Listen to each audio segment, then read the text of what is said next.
Olá pessoal, esse vídeo é um memorial descritivo da cadeira de Gravura 2 com a professora Luciana Pontes do IFPE Campus Olinda.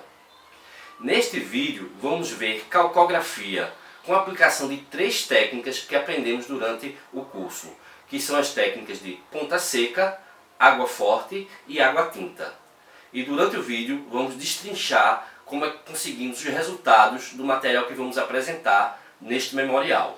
O primeiro passo para a gravura em metal é a preparação da placa. Para isso nós precisamos, em primeiro lugar, limar, com a lima, que é essa que eu utilizei, tá? Todas as arestas e os vértices da placa de metal. E existe uma necessidade de que esse ângulo de limação seja de aproximadamente 35 graus, mais ou menos isso aqui, certo? Ela não está rente nem para cá nem para cá, ela está no ângulo aproximado de 35 graus.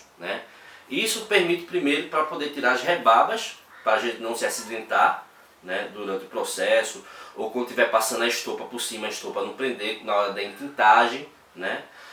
E também facilita muito também na hora de a gente passar na prensa. Quando o rolo cilíndrico passa por aqui, ele evita de deixar bordas que são indesejadas. Então essa limação com 35 graus garante a primeira questão de segurança, a segunda questão de você garantir que não tenham bordas indesejadas na sua peça, ok? E também tem um outro detalhe, durante o processo de limagem eu também utilizei água. Vi em alguns vídeos que quando você acrescenta água na lima, certo, e aplica, fica mais rápido, mais suave, e você tira inclusive os detalhes e vai tirando também o excesso que já vai sendo limado. Então eu indico também que a gente lime as chapas também com água, molhando sempre a lima, ok? Depois disso nós lixamos a placa, primeiro com a lixa de 1200, que é uma lixa um pouco mais grossa, não para ferro, mas para um metalzinho mais forte, para poder tirar os arranhões e as imperfeições em cima da placa, sobre a placa. Depois que fizemos essa lixada com a lixa 1200, nós passamos para outra lixa, que é técnica que é popularmente conhecida como lixa d'água, que foi a lixa 2000. E com a aplicação de água, a gente começou a lixar novamente para poder tirar o resto do excesso e diminuir os riscos que tinham naquela chapa ali. Então a partir do processo você começa com uma lixa mais grossa, tira já a maior parte, e com a fina você já tira o resto que ficou. Depois desse processo de lixar, nós passamos para a parte do polimento. Nós polimos a placa para poder tirar qualquer tipo de gordura de cima, qualquer mancha que tinha em cima, e polimos com estopa, com cera de carro mesmo, normal, para poder dar aquele reflexo. E o ponto de você encontrar quando está bom o polimento é quando você olha o metal e ele está quase que meio que refletindo, quase que um espelho. Então esse é um ponto bom de você parar o polimento. E aí você espera dar uma secagem em cima dessa placa para poder começar a trabalhar sobre ela. A primeira técnica que nós vamos ver é a técnica de ponta seca. Basicamente chamada por este nome porque o único instrumento, a única ferramenta que você precisa para poder fazer essa técnica de gravação em metal é essa ferramenta chamada ponta seca. Ela é basicamente uma madeira, certo? Uma ponta de ferro cega ou seca, como a gente chama, para poder traçar sobre o metal, tá? Além desse instrumento, eu utilizei também improvisado um palito de unha, só que de ferro, e eu apliquei também ele para fazer pequenos detalhes quando eu não queria que fosse tão grosso quanto aquela ponta. Só que ele um pouco não deu, ele inclusive deu uma entortada aqui na ponta, não sei se dá para perceber, tá? Mas ele foi até eficiente para fazer os pequenos detalhes, mas ele não tem uma manuseabilidade legal, sabe? Ele dói mais do que esse aqui, que é um pouco mais grosso, você pega com mais firmeza e tal. Mas ele também foi muito útil para isso. E o primeiro passo para poder fazer a gravação sobre o metal foi desenhar. Eu comecei desenhando com um lápis e com um marcador de CD a chapa, para poder ver aonde eu ia traçar depois com a ponta seca. Feito isso, eu comecei a pegar a placa e comecei a traçar com ela sobre os desenhos, traços que eu fiz anteriormente. E fazendo muita força, e aí é muita força mesmo, eu fui conseguindo cavar esses sulcos, né, na placa. E aí ficou mais ou menos assim, né? Eu utilizei essa ponta seca nessa chapa e essa aqui para fazer pequenos detalhes como esses aqui, entendeu? E também esses aqui. A segunda técnica que nós vimos durante a cadeira foi a técnica de água forte. É uma técnica que inclusive eu gostei muito, né? E se aproxima muito da alquimia. Basicamente nós pegamos a chapa, né? Selamos ela com verniz, e o verniz que eu utilizei foi esse, né? Com esse pincel, aplicando o verniz sobre toda a chapa, né? Tanto na parte da frente quanto na parte de trás da chapa. Após feito isso, eu vim com a ponta seca e sem muita força, apenas retirando o verniz, né? Com a parte do verniz de cima, e fiz todo o desenho, né?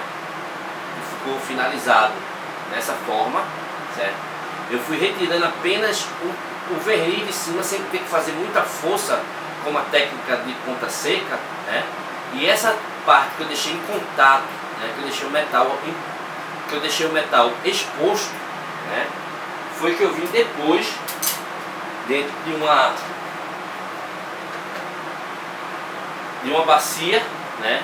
Eu coloquei uma solução salina, né? Na verdade é um mordente, tá? Que é composto por 70% de sulfato de cloro, certo? E mais 30% de cloreto de sódio. E isso faz uma solução salina. E aí que está a grande magia.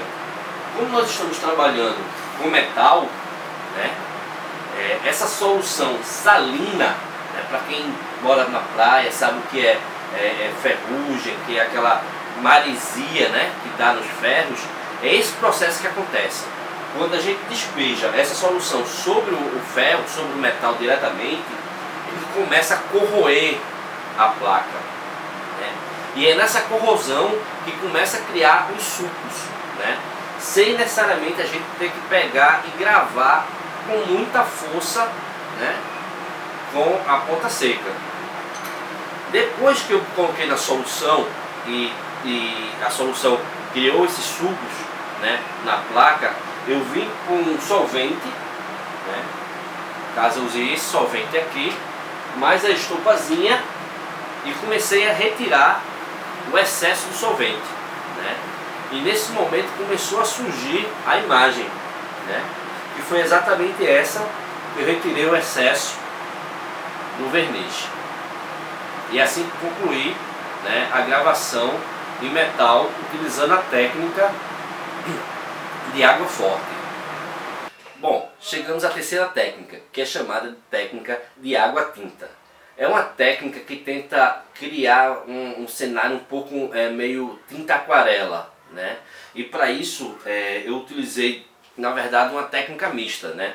Primeiro, né, na minha composição eu criei uma árvore e os galhos, utilizando a ponta seca, né? Aquela técnica que a gente viu logo no primeiro vídeo, né?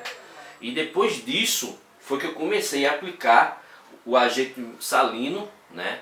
Que a gente havia visto anteriormente, com dois pincéis, um mais grosso e um mais fino, certo? Durante o processo de colocação da solução salina sobre o metal, eu fiz essa etapa 4 vezes, eu repeti ele 4 vezes, né? Na primeira vez eu peguei o pincel mais grosso, molhei com a tinta salina e comecei a colocar sobre o metal, né? Esperando que isso fosse corroer a chapa e criar pequenas manchas, né? Para dar o aspecto de folha. E no primeiro aplicação eu deixei de 5 minutos. Na segunda aplicação, que eu também fiz com pincel grosso, eu deixei 10 minutos. Já na terceira e na quarta eu fiz com um pincel mais fino. Só que o tempo foi, no terceiro tempo eu deixei ele 15 minutos. E na quarta e última repetição eu deixei ele 20 minutos, também utilizando o pincel pequeno para tentar fazer pequenas manchas localizadas, né? Infelizmente, eu acho que eu não atingi, né, o meu objetivo, porque o agente mordente ele não conseguiu criar sucos, pelo menos a percepção que eu tenho agora, certo? Não conseguiu criar sucos suficiente para que a tinta penetre e depois que eu passar a impressão, né, essa tinta fique acumulada aqui e daqui ela passa para o papel. Com isso, concluímos nosso memorial descritivo, né? Mas antes de terminarmos, gostaria de compartilhar, né, com vocês o que eu aprendi. Primeiro, para você fazer calcografia, você tem que ter um certo conhecimento em química, né? Principalmente os reagentes que agem sobre o metal. No caso, nós usamos um agente específico, né, que no meio da gravura nós chamamos de mordente, né? E foi exatamente um agente salino, né, que agiu corroendo a placa de metal, criando os sulcos, né. Uma outra coisa que é muito trabalhoso, não é apenas você chegar na placa e sair desenhando, tem todo um processo, aplicação de verniz, de risco, a própria aplicação do mordente, depois a retirada dele, depois enfim, tem todo um processo que é muito mais longo, é muito mais trabalhoso. Mas em compensação, esses dois fatores nos permitem termos um detalhe maior nas imagens em relação às outras gravuras, né? Principalmente a xilogravura, que apesar de ser uma técnica muito difundida na nossa região, né, ela não permite que a gente tenha detalhes como a gente tem com a calcografia, né? Definitivamente, uma das técnicas que eu mais gostei foi a água forte, né? Porque ela permite a você um trabalho um pouco mais delicado, um trabalho mais aprimorado, né, com detalhes, sem ter que fazer muito sacrifício, principalmente na hora da fricção da ponta seca com o metal. Isso para mim é muito desgastante, né, porque minha mão fica doendo muito, e se for um desenho maior, aí vai ser um trabalho maior, enfim. E a água forte eu acabei me identificando muito com essa técnica. Mas é óbvio que todas as técnicas elas têm suas utilidades, principalmente quando a gente utiliza elas de forma mistas, né? E a gente utilizando ela de forma mista, a gente consegue resultados cada vez melhores, né? E possivelmente nos próximos vídeos nós vamos ver uma técnica mista propriamente dita, para que a gente possa ver a capacidade até onde é possível a criatividade utilizando essas técnicas. E aqui encerramos o nosso vídeo do memorial descritivo. Obrigado.